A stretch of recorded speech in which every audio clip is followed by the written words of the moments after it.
Hi,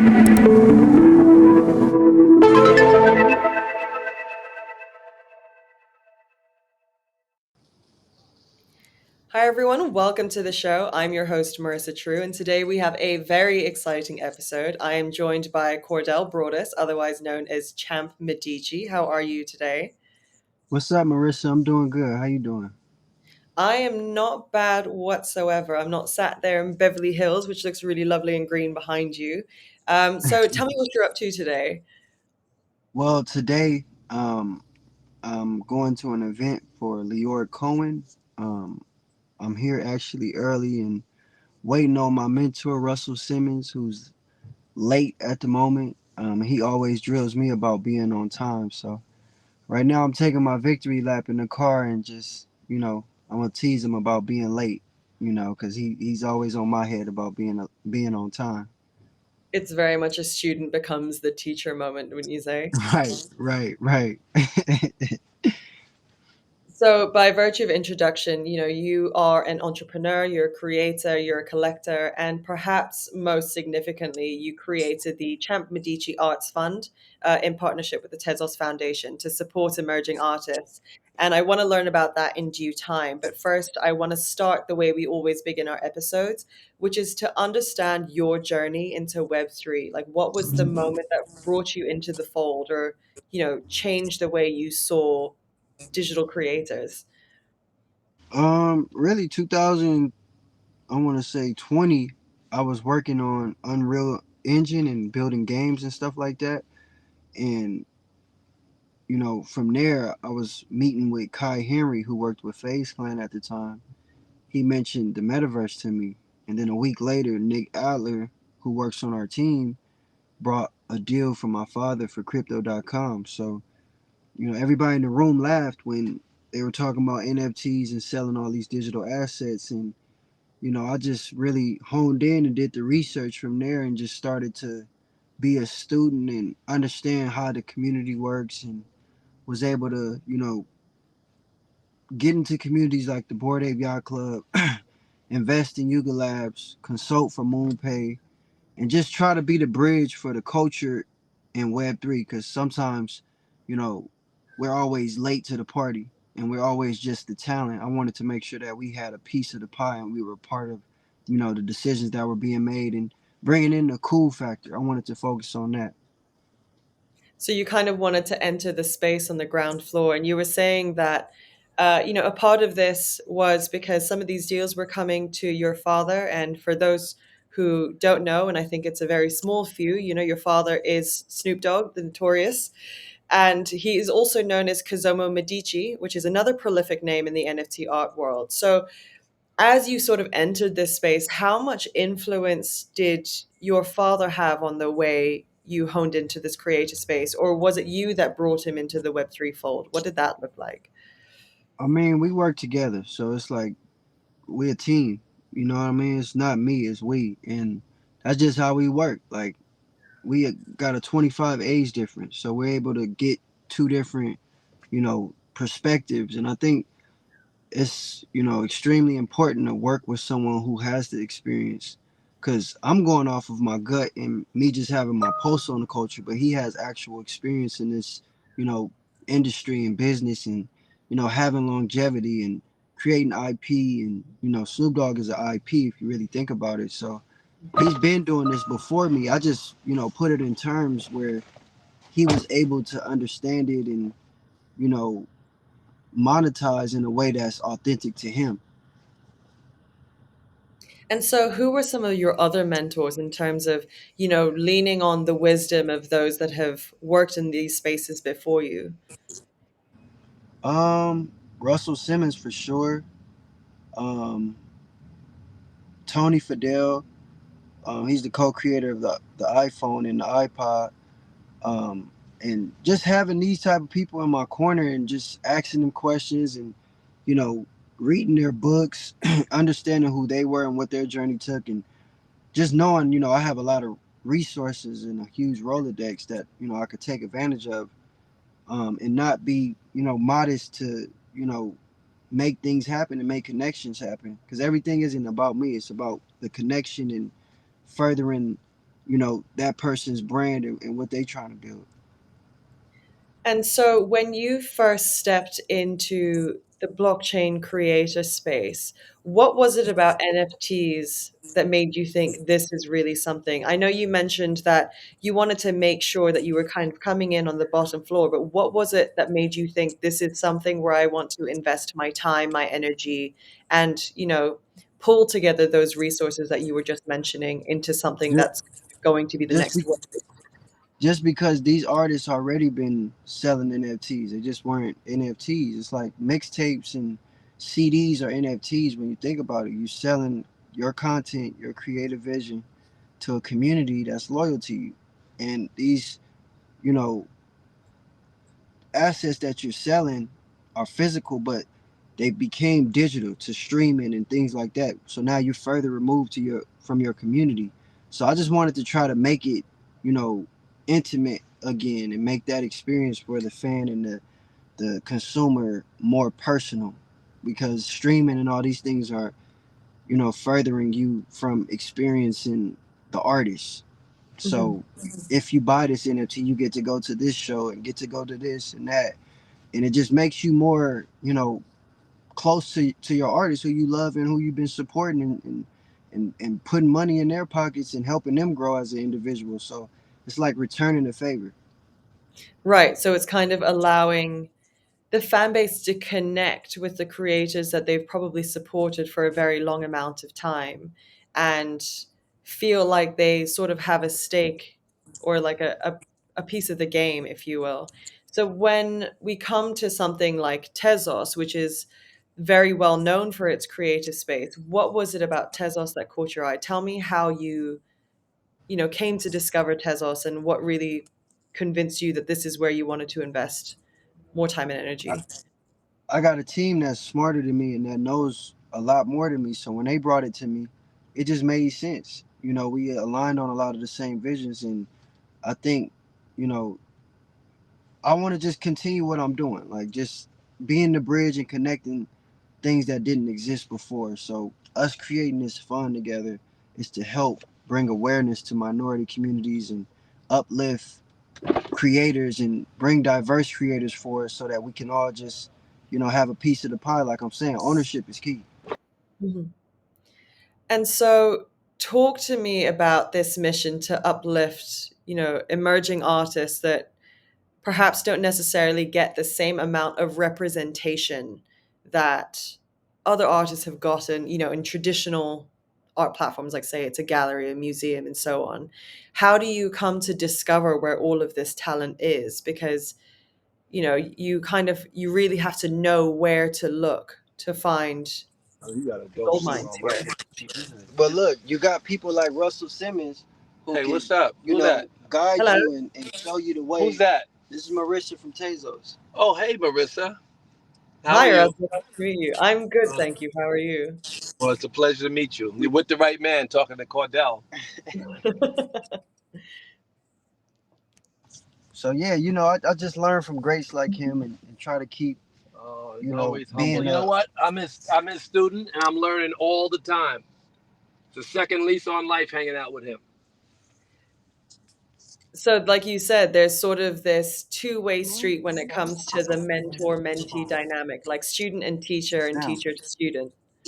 Right, That's right. for sure. And you gotta have that. You gotta have a mentor in life, not even just business. So I think, we feed off each other just as much as I'm teaching him, he's teaching me, and just we learning from each other and creating a bond. So then what are the sort of the values or the ethos or the principles that guide your work? Authenticity, and just being Integrity. in integrity, Authenticity. and knowing Yeah. someone is genuine. Because, sometimes we can get into business with people who aren't morally aligned with how we are. And I think a lot of people bypass that because the numbers. And I think that's way more important, just because the numbers. We'll add up anyway. Exactly. Right. So it's Always saying, maintain your integrity first. I mhm. think he knows that, and that's a very special gift because we're talking about any of the industries I've been in. I mean, I've had 80 different licenses in fashion, and made all these films and television and financial service. And I've always encountered very successful people who would just bend the rules. And I Mhm. just, I've been better off when I bypassed those people, and when I made the mistake to get in business with them, and it came to light, extracting myself from them and protecting the integrity of the business became a full-time job. So it's always good to start out with people you really trust. I know that that's kind of an obvious thing to say, but it's not so obvious when you look at the actions of people and the choices that they make and the people they get in business with. That's just not, I'm repeating the obvious, but it's less obvious in terms of people's actions It's than it is. It's true. I think it's because when you have the promise of wealth or the riches, you tend to get distracted from the obvious and the fact that, your principles will guide your way, which is very interesting when it relates to the NFT space, because I think a lot of people entered it at the beginning as a bit of a get rich quick scheme. While when it came to the arts world, it was more of a slow burn, like the value would be being created over time, which I think is where, this integrity really kind of kicks in. So when it came to finding the artists that you wanted to uplift, who did you focus on? Who were the people that you wanted represented, and why were they so special? I mean, it's the youth, it's diverse creators and people that look like myself. Like I said, we always late to the party. We never have a piece of the pie. We always late to the party. So if I can be representative and inspire Well, people to almost come every over here, creative industry in America and cultural moves Mhm, come from this community that looks like you. mhm, And so you always end up getting exploited. You're in the business, but you're the artist. Sometimes to have the artists and representing artists that look like you and understanding them and their culture and their core community is very important. It makes their work more accessible. You become a valuable leader and support system, mhm. not just the money or exploiter, but a partner, because you know so much about the community. Oh, it's a fact. Cordell is a great, he inspires the artists that he gets in business with. Mhm. Right. So what we're talking about here is the fact that, like, in the traditional media industry, we're talking about a lot of appropriation of urban culture. We're talking about basically the exploitation of work of people that will never see the spotlight and never cash out in the way that, the top of the pyramid tend to cash out. And so it's about making sure that there are means for them to participate in something that is so powerful, which brings us to, the Champ Medici Arts Fund. Can you tell me how that arts fund came to be? Tell me about the process of when that idea started and what it is today. the idea came up when we were in Singapore in September. And then from there, we followed up and we ended up doing a dinner in December at Art Basel a few months later with the Rush Arts Fund. And from there we've been able to select multiple artists from all regions, and it's a global mandate. So the beauty of it is we get to select artists from all across everywhere around the world. We looking at artists in Africa and continents like that. And it's just been life changing for certain artists. For example, we got an artist named Uzumaki. She's from the Bronx, and I've been a fan of her work for years. She does furniture. It's furniture with fur, Mhm, and she does these art installations with Complex Con and all these different cool cultural hubs. And I've always been a fan from far. So once this opportunity came about, I reached out to her instantly, and she was on board. And at the time, she was doing bad. She couldn't afford her rent. She couldn't, do anything financially. And once she got her grant, she was able to find a place and find an art gallery to put her art in, and she's been doing good ever since. So that's the stuff that I like, doing. And if Tezos can help amplify that, that's amazing. And on our end, we want to bring more users to the blockchain and more, wallets to Tezos. So that's the beauty of it all. It's a beneficial relationship. on Right. both ends. So I think in that sense, the Champ Medici Arts Fund goes well beyond the art. It's actually supporting the life of the artists, and not just financially and not just in terms of their work, but their very well-being, which I think is a very noble mission. So, it's $1 million fund.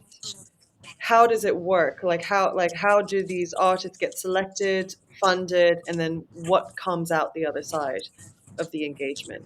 We got a whole team. Like it's a whole process. It's not like something just super easy. So that's what I can say. And it's a bigger team than myself. It's not just me. We got the Tezos side, Valerie, who's been extremely resourceful, Renee running point on everything, Shiv, who co-created this, the whole Gush Cloud agency. It's a whole process. So we've been finding ways to get the word out more to the masses, not just through my socials, but doing Twitter spaces and selecting people from there and finding art and having people send their usernames. But for the most part, the first few artists have been selected just from our Rolodex and regions that we're familiar with. But we do want to expand to new regions and, you know, get the word out. And whole the Rush Foundation, for instance, or Kehinde Wiley, and oh my God, it must be if you take the top 10 black artists that emerged over the last few years, last 20 years, almost all of them showcased first at Rush. Mhm. So we do have a deep, my brother who's a supporter of this really has a deep relationship with that community, and their next steps. So what are they going to do now? They've all, everybody's done well, and they're all starting to really be, the Gary Russells. I mean, that's years ago, but it's still fairly recent. And those guys still need a next step. Mhm. So, I mean, they're putting them in front of Cordell to decide, how the youth might, or how the next communities, their new representations could look. Right. So in that, we're saying that in finding these emerging artists that have yet to really make the big league and connecting them or introducing them into a network with the people who have already made it, you can sort of bridge that gap and kind of it's the rising tide that raises all ships. Like you uplift all of them in the same process, just by association, just through the power of this Rolodex that you mentioned. And when It's the same as, well, that's the last thing I'll say because, I'm just butting in, but it's the same as the relationship between Cordell and myself. mm, There's a whole new frontier, whole new way of allowing people to see your expression. That these guys, they're pretty rigid. A lot of creative people, and once they found their niche, to move them into the new space is, it takes a minute. mhm, And these are guys who have made it, but they still have a long way to go. You know, I'm looking at people who just starting to really get their due process of what Torahs, and there's so many. mhm, And my brother, I want to get him on the advisory board and support, be a major support system because there's all those artists that need their next step. right. And I think that tying them and maybe collaborating with them and some of the younger artists, I think that's what Rush Arts has done over the years. Our gallery really did showcase for the first time many. Mhm, And if I get you a list, it'd be mind-boggling if you talk about the African American art scene that just started to emerge mhm, because, of course, it was suppressed for so long with so few. right, But it became, what is new. It's still few, but they exist. right. The scores of them, who have made it to the next level. So that's a space that wasn't inhabited by any people of color, Right. really. So it's this idea that just because they're hard to find doesn't mean that they aren't there and doesn't mean that the work isn't fantastic. And so it's about making sure that the artists who are really trying to make it have people who have come before them to give them that next step and show them That's the right. way in that regard. So it's this mentorship path that you were mentioning, the same way that you have this relationship with Cordell. Absolutely, that's what it's about. So then when it comes to, the first cohort of artists, we're actually going to have Malachi Wright and Corianne Roberts on this show as well, who are going to tell us about their There book. we go. But There we go. and you also mentioned Uzumaki Cepeda and her furniture collection. So tell me more Hmm. about this first cohort of artists. You said that you sort of drew from a network you already knew and wanted to support and uplift. But What's the, what's the thing that binds them all together? I think they're young and they need an opportunity, and they've been hustling for so long. Malachi been doing artwork. Malachi actually did my father's album, I Want to Thank Me, in 2020 or 2019. And at the time, he was like 16, 17. So, just to see somebody on the journey that long and just working hard, and he's always been going viral on social media, and all the rappers are posting and reposting his stuff, and just seeing how, on point he is, but he just never had that big break. So for us to be able to empower him, that's what it's about. Because when he gets bigger, he's gonna remember that, and he's gonna, mentor somebody else. exactly, and rinse and repeat, and continue the blessing that he was blessed with. Hmm. So I like that this was all built out of this mantra of paying it forward. It's not about paying it back. It's about making sure that you use the power that you've been granted to uplift the next person. And the other interesting thing about this cohort is that it spans, musical, digital, physical art. So there's a lot of representation that matters, not just in terms of, what these artists look like and where they come from, but also in the medium of art. So how did you pick between the different mediums when it related to music or a digital piece or, you know, Uzumaki's furniture? I think everything should just be cross pollinated. If you ask me, like, I love playing video games and being immersed in those type of environments where everything is, in front of you. And with the Oculus and all these new products that Apple is making, that's where this is all going. So if I could try to get ahead of that and have a little piece, of what's being created and what's being innovated, you know, that's that's happiness for me and success. I think it's also important to recognize that when people spoke of NFTs at first, they only spoke of digital art in very limited mediums, whether it was, a digital piece or a video. And it was very difficult to help people understand that an NFT could be anything, even something that didn't exist on chain, even a physical piece of art. So when Yup. when you first spoke to the artists and approached them with the idea of launching their first collections on Tezos, how did you help them come to understand the value of, the blockchain? I gave I gave everybody the same example of what Nipsey Hussle did with a mixtape called the Crenshaw mixtape. And what he did was, usually mixtapes are for free.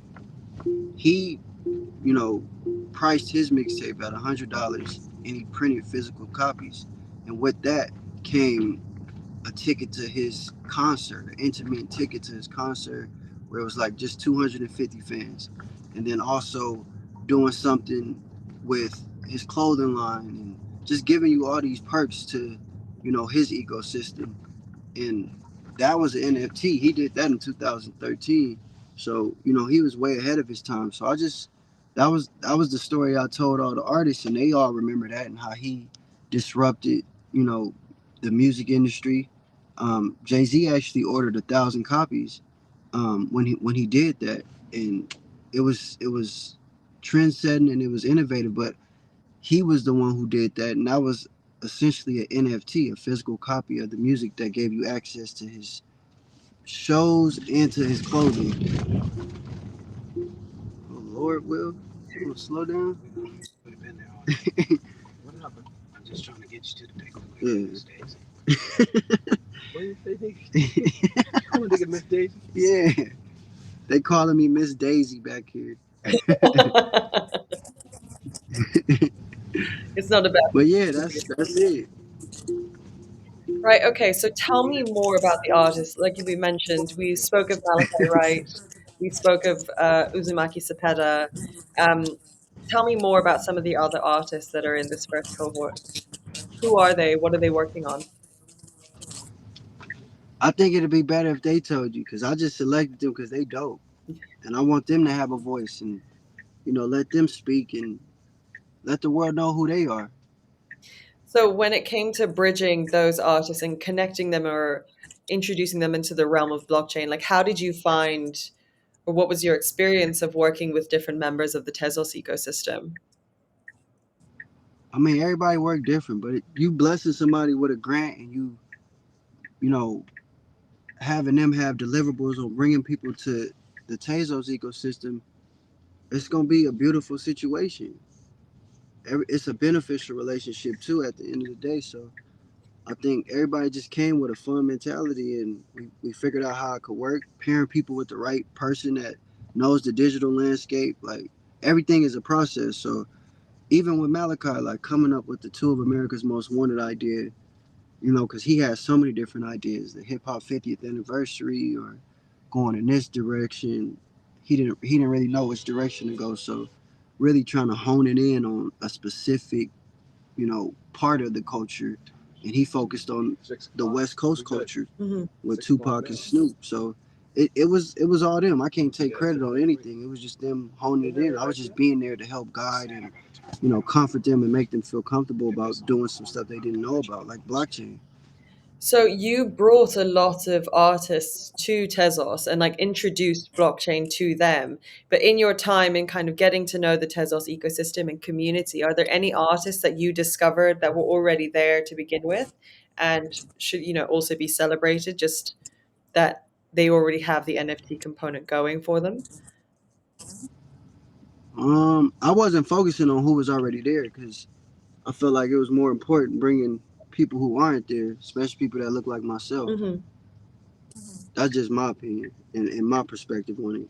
I think that's fair. I do think it would be really interesting for you to have a look because what's wonderful about the Tezos ecosystem is that the diversity is very rich because of the way that the technology is designed, there's a low barrier to entry, meaning anyone can participate, anyone can showcase their art. Right. And so, And that's what was so appealing to me. Honestly, the low barrier entry was super appealing, and just being diverse as possible, and not just sticking with Ethereum, not just sticking with these certain blockchains, but extending the realm of everything. so in terms of your other Web3 endeavors, like what are the other things that excite you and have caught your eye What has caught my eye with what? with Web3 blockchain, like the industry at large, like this entire space? Ownership. Period. Get to own what you putting out. That's dope, and it's transparent. So I also know that you spent quite a lot of time in Singapore and Asia more broadly. What is it about this region that excites you the most, and like what are you working on? Singapore is the future. Asia is the future. That's what it's about. Going to new regions and not just focusing on America. Hmm. Like I said, bringing my people and being a bridge. That's what it's about. I want to be a bridge. It's not about me. It's about helping others and extending resources. Hmm. That's what I want to go down as and be remembered as. So I helped a lot of people. I know you were most recently in Singapore for Token 2049. What were some of the things that you were active? Nah, I was there. I was there for my stuff. I was there for the Champ Medici Lounge and World Champ events that I do, where I bring diverse creators in the room. Tezos is a partner of that as well, and creators come on the panel and get to talk to founders and VC companies and stuff like that. And everybody's in the room and everybody's networking. That's what I went out there for. Mhm. And what were some of the main learnings that you got out of your most recent trip? That it's not gonna happen overnight. You got to keep showing up. People want to see consistency, and the more I show up, the more I feel like they gravitate towards me, and these relationships can get, you know, I think stronger over time.